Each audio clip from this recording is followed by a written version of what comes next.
So what happens now if these cases end up 4-4 in the deadlock? Well, here to explain, Susan Estrich. Susan, thanks a lot. What exactly will happen if we, instead of the 5-4 votes, we become accustomed to the 4-4? Here's what happens. When it's 4-4, as he was just saying, technically that means that it would be affirmed by an equally divided court.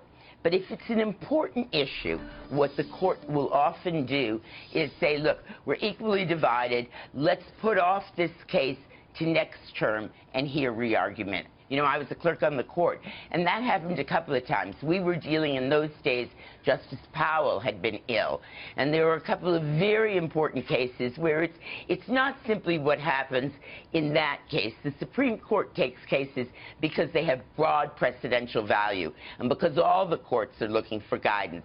And you get no guidance if it's affirmed by an equally divided court. It's as if the court never touched it. So on some of the important cases you were just mentioning, the teacher's case, the religious freedom case, the Texas abortion case, I would not be surprised if at least some of those cases are held over by the court. That is, unless they have a nominee in place and confirmed. Who would make that decision? Who decides which of these are so important that they're just sort of put on hold or put on a shelf? The court itself.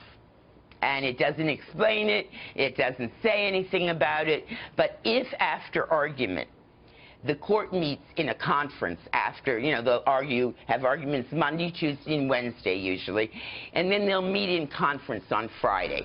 And during the conference, each of the justices expresses his or her opinion on how they would vote in the case.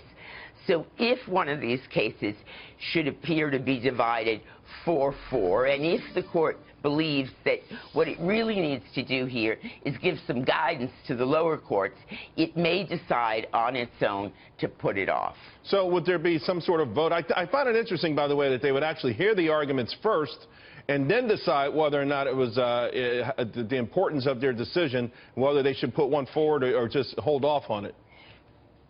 Yeah, but until they hear the case and meet in conference, they don't know if it's going to be a 4-4 split. If it were to go 5-3, there would be no reason to put it off, or 6-2 or 7-1. The only time this issue arises is when, after hearing argument, the court is equally divided. And then what they have to do is they have to order re-argument. In other words, they can't just say, let's hold on to this one until Justice Smith arrives, and then we'll hand him the papers and vote again. What happens is they have to hold it over, and it has to be re-argued before a full court. And one more time, Susan. You're going to hear that argument from Democrats, saying this is why we need to get somebody confirmed. Too much uncertainty if we don't. And you'll hear from Republicans, this is why this election matters, and we should, you know, give the people a voice in this election. Real quick, though, Susan, behind closed doors, is there a voting process to determine, hey, this looks like it's 4-4? Sure. How does that work? Because with the same four say, yeah, I think it's, you know, let's go, it's irrelevant, you know, the urgency is now. You know, how would that work? Who would be the tiebreaker? Would it be Roberts who ultimately kind of sways this? I would have to check again to make sure it's still the same.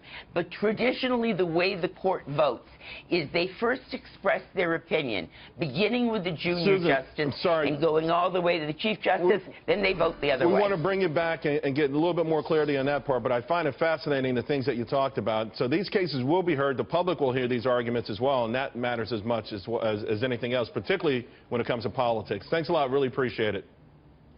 My pleasure. Have a great day. You too.